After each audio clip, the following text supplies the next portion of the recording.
अस्सलामुअलैकुम। हम biology chapter 10 discuss कर रहे हैं, रेस्पिरेटरी डिसऑर्डर्स।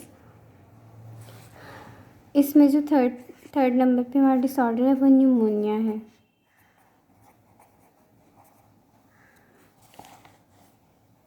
न्यूमोनिया क्या होता है? न्यूमोनिया होता है इन्फेक्शन ऑफ लंग्स।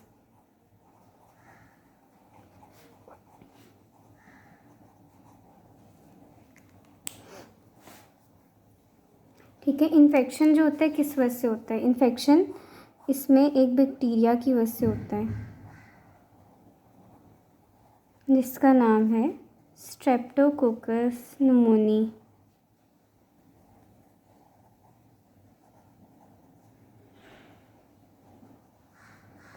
ठीक है, pneumonia infection of lungs, infection bacteria cause करता है स्ट्रेप्टोकोकस न्यूमोनी। ये ज़्यादा मोस्टली इसका ये कॉज करता है। एक और हमारे पास बैक्टीरिया है एच इन्फ्लुएंजा, हीमोफिलस इन्फ्लुएंजा, ये भी न्यूमोनिया कॉज कर सकता है। ठीक है, इसलिए न्यूमोनिया के ट्रीटमेंट के लिए हम स्ट्रेप्टोकोकस न्यूमोनी और एच इन्फ्लुएंजा की वैक्सीनेशन भी देते हैं। अब मैं इसके लिए आपको डायग्राम बना के शो करा दूँ कि न्यूमोनिया बेसिकली होता क्या है। ठीक है, ये एक ब्रोंक्यूल है, ये इसकी टर्मिनल ब्रांचेस हैं। नीचे मैं आपको एल्व्यूलाई बना के दिखा रही हूँ।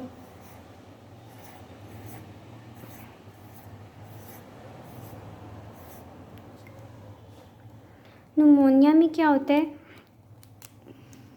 ये जो ब्रोंक्यूल्स और एल्व्यूलाई हैं, इन पे ये बैक्टीरिया जो है स्ट्रेप्टोकोकस न्यूमोनी ये इन्फेक्शन करता है।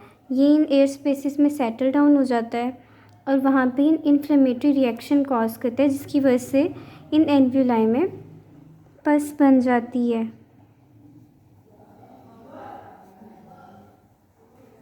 इनमें फ्लूइड एक्यूमुलेट हो जाता है या पस बन जाती है। देखिए, जब भी कहीं पे इन्फ्लेमेशन होगी, इन्फेक्शन होगा, उधर फ्लूइड इकट्ठा होगा। ठीक है, इन्फ्लेमेटरी फ्लूइड होता है वो इकट्ठा होता है। ठीक है, ये सारी स्पेसेस जो है ये फ्लूइड से भर जाएंगी। इधर मैं लिख देती हूँ फ्लूइड फिल्ड एयर स्पेसेस, और ये फ्लूइड पस भी हो सकती है। ठीक है, अब जब इन स्पेसेस में फ्लूइड आ गया है तो नॉर्मली ऑक्सीजन जो होती है इन स्पेसेस को क्रॉस करके जाती है ब्लड में। ठीक है, ये ऑक्सीजन ब्लड में नहीं जा सकेगी। ऑक्सीजन ब्लड में नहीं जा सकेगी जिसकी वजह से पेशेंट को शॉर्टनेस ऑफ ब्रेथ होगी। ये अब मैं सिम्टम्स डिस्कस कर रही हूँ इसके।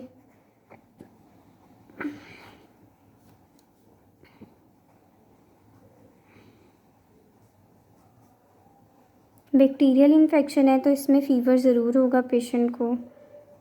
इसके अलावा ऑक्सीजन बॉडी में कम हो जाएगी, ऑक्सीजन नहीं एब्जॉर्ब हो सकेगी इन फ्लूइड फिल्ड स्पेसेस से। तो क्या होगा, साइनोसिस होगी, पर्पलिश डिस्कलरेशन होगी।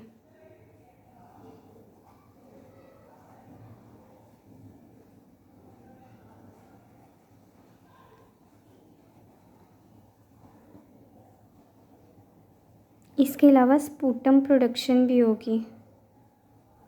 ठीक है,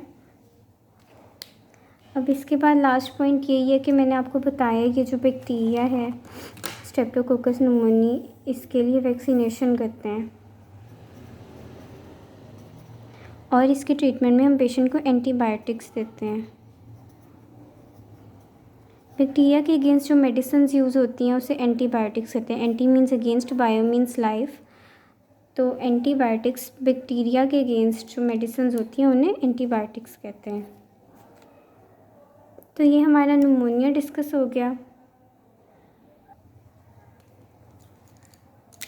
अब जो लास्ट डिसऑर्डर है वो डिस्कस करेंगे, विच इज़ एस्थमा।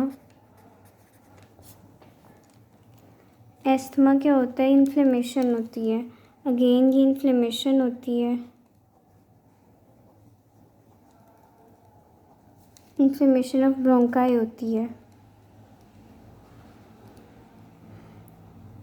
इसमें क्या होता है, ये पेशेंट जो ससेप्टेबल होते हैं, ठीक है, मतलब जिनमें जीन्स होती हैं अस्थमा के लिए कॉजिंग, जेनेटिकली ससेप्टेबल पेशेंट में ही होता है। ये डिजीज़ जेनेटिकली ट्रांसफर्ड होती है। जिन पेशेंट में इसकी जीन्स होंगी उसमें क्या होगा,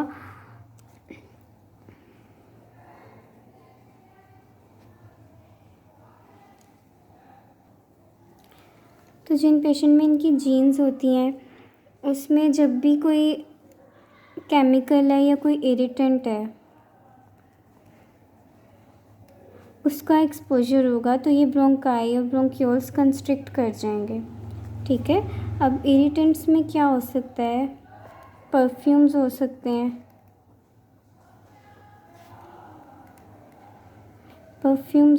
इसके अलावा पोलन्स हो सकते हैं, स्मोक हो सकता है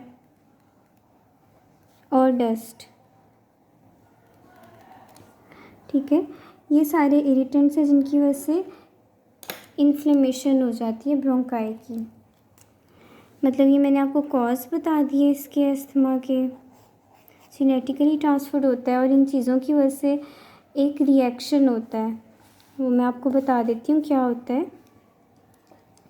ये मैं आपको फिर से ड्रॉ करके बता दूँ, ये मैं आपको ब्रोंक्यूल का एक स्ट्रक्चर बना के दिखा रही हूँ, ठीक है। ये मैंने आपको नॉर्मल ब्रोंक्यूल बना के दिखाया है, ये वो इसका म्यूकस है। अभी मैं आपको अस्थमा वाला बना के दिखा दूँगी। इसका ल्यूमिन नॉर्मल में देखें, नॉर्मल में ल्यूमिन इसका ठीक है, मतलब इसमें से एयर इजीली पास कर सकती है। अब जब कोई भी इरिटेंट आया, एलर्जन आया, वो इनकी वॉल्स के साथ रिएक्ट करेगा, वहाँ पे इन्फ्लेमेशन होगी, वहाँ पे म्यूकस प्रोडक्शन ज़्यादा हो जाएगी। म्यूकस प्रोडक्शन इतनी ज़्यादा हो जाएगी कि ये जो है कंस्ट्रिक्ट कर जाएगा, रिएक्शन होगा, म्यूकस प्रोडक्शन ज़्यादा हो जाएगी, कंस्ट्रिक्शन हो जाएगी ब्रोंकाई की और ब्रोंक्यूल्स की, और ल्यूमेन छोटा सा रह जाएगा, ऑलमोस्ट बंद हो जाएगा। ये देखें, ये एस्थमेटिक का है, एस्थमेटिक के ब्रोंकाई हैं।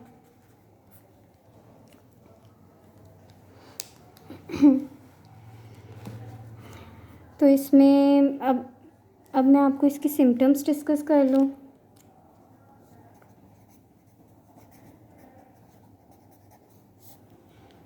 वही होगा, जब भी कोई आपको एस्थमा का अटैक होगा तो पेशेंट को शॉर्टनेस ऑफ ब्रेथ होगी,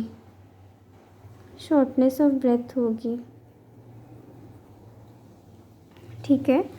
अब ये देखें, ये वही बात होगी, जब किसी तंग स्पेस में से एयर पास करती है तो आवाज़ आती है, ठीक है, वीजिंग होगी, विस्लिंग साउंड्स आएंगे जब पेशेंट ब्रीथ करेगा। इसके अलावा पेशेंट को कफ़ होगी, एस्थमा के अटैक्स में कफ़ भी होती है। तो ये देखें, ब्रोंक्यूलर कंस्ट्रिक्शन हो गई है, ब्रोंक्यूल्स की नैरोइंग हो गई, मतलब ये खुला पाइप था, ऐसे कंस्ट्रिक्ट हो गया एस्थमा में। इसमें से अब हवा जब गुजरेगी, जब पेशेंट इंस्पायर एक्सपायर करेगा तो आवाज़ आएगी, ठीक है। तंग रास्ते में से जब भी एयर गुजरती है तो आवाज़ आती है। ये मैंने आपको इसके सिम्टम्स बता दिए हैं। अब ये कंस्ट्रिक्शन हुई है तो इसके ट्रीटमेंट में हम ब्रोंक्यूल्स को डायलेट करने के लिए मेडिसिन देते हैं, ठीक है। मतलब ट्रीटमेंट में आपको बता देती हूँ, इसमें ब्रोंको डायलेटर्स देते हैं।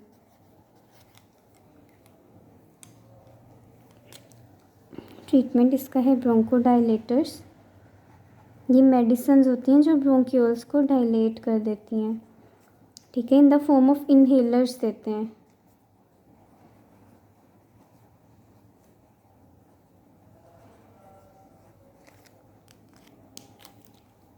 मतलब पेशेंट जो है अपनी नोज़ के पास इनहेल करेगा इन मेडिसिन्स को, ठीक है। इनहेलर्स होते हैं, इनहेलर्स जो इनहेल करके पेशेंट मेडिसिन्स लेता है उनको इनहेलर्स कहते हैं। आपने देखे होंगे अस्थमा वाले पेशेंट्स, उन्होंने अपने पास इनहेलर्स रखे होते हैं, ठीक है। ये वही मेडिसिन हैं, इनमें ब्रोंकोडायलेटर्स होते हैं।